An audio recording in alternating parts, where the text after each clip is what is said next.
AITA for giving crappy Christmas gifts and ruining my marriage?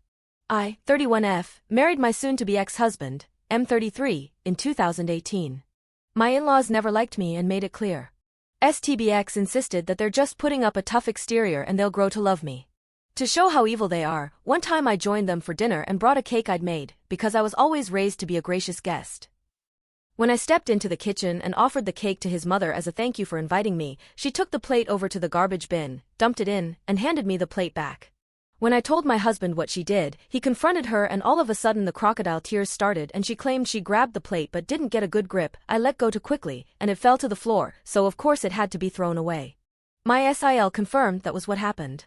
My STBX owned his own business and they called me a gold digger behind his back. Of course they insisted on a prenup, which I didn't care about because I never thought my marriage would end and it would appease them and may allow them to finally treat me kindly. Nope. His business failed once COVID hit. We went through his savings and my own trying to keep it afloat. I refused to go into debt to keep it going, so he closed it down. In 2022, he was suffering from really bad depression because he lost his business and couldn't find new work. He suggested we move to his hometown, closer to his family, so he had a larger support network. Against my best judgment we did. He wanted to only work part-time while he tried to restart his business, so I became the main breadwinner. And as with most wives, I became the person in charge of buying gifts. Stupid old me thought buying them thoughtful, expensive gifts would finally make them see I wanted to be accepted by them. Gifts to us were a couple's gift, but clearly for my STBX only. Every holiday was spent with them. Monthly dinners with the whole family. After a year, I realized that if I ever tried to talk or join a conversation, everyone would go quiet, so I just stopped talking when I visited. In early December they finalized plans for Christmas. A few days later my STBX said his family decided they didn't want me to join them for Christmas Eve dinner and Christmas lunch because I ruined the family vibe. I replied, "Fine, we'll do our own thing instead." My STBX sheepishly looked away and said he was still going to go. I was livid and so disappointed in him. That was the moment I knew my marriage was over. So I returned the presents I had bought for his family. In their place, I got one pair of novelty business socks for FIL, a supermarket brand bottle of shampoo for MIL, the nastiest perfume I could find at the dollar store for SIL. The most expensive gift was a large rawhide bone for BIL and his wife's chihuahua, too big for it to get its jaw around, rendering it useless. I saved about $600 to put on a deposit for a new apartment. My husband come home from Christmas lunch telling me I humiliated him and embarrassed him in front of his family. I asked him why would he think I'd buy nice gifts for people who clearly don't like me and don't want me around? Served divorce papers last week. Remember how he was supposed to be a millionaire by now so we had that prenup?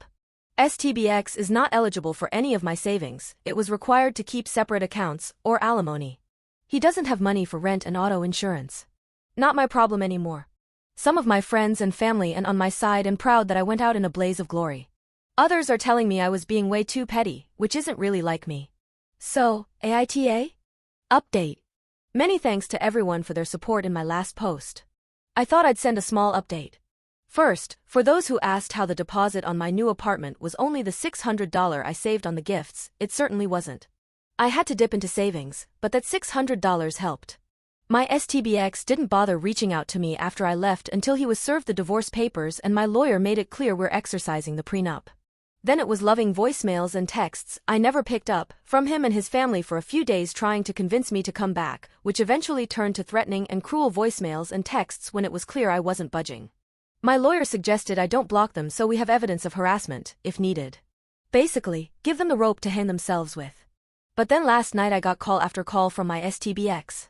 Stupidly, I picked it up thinking there was some kind of emergency or something. I barely got hello out when he said, "The rent is a week late." I told him that's strange because I paid my landlord 6 days ago. He paused and sighed dramatically and replied, "No, the rent for here." I reminded him I don't live there and he shouldn't expect rent. Cue his parents both texting me that they're going to sue me to pay the remainder of the lease entirely. I'm not worried about having an eviction on my record since the apartment is in his parents' names. When we first announced we were moving to his hometown, they rented an apartment for us right away so we could move right in. They've been renewing the lease each year. We had to pay his parents and then they write a check to the landlord, who has no idea who STBX and I are, let alone that we live there. Red flag, I know. I'm glad I had a few weeks to prep my leaving since they'd probably use the fact that it's their apartment to kick me out immediately. Divorce is probably going to be a bumpy ride with this manchild and his psycho parents. Any advice from anyone who's been through it is welcome.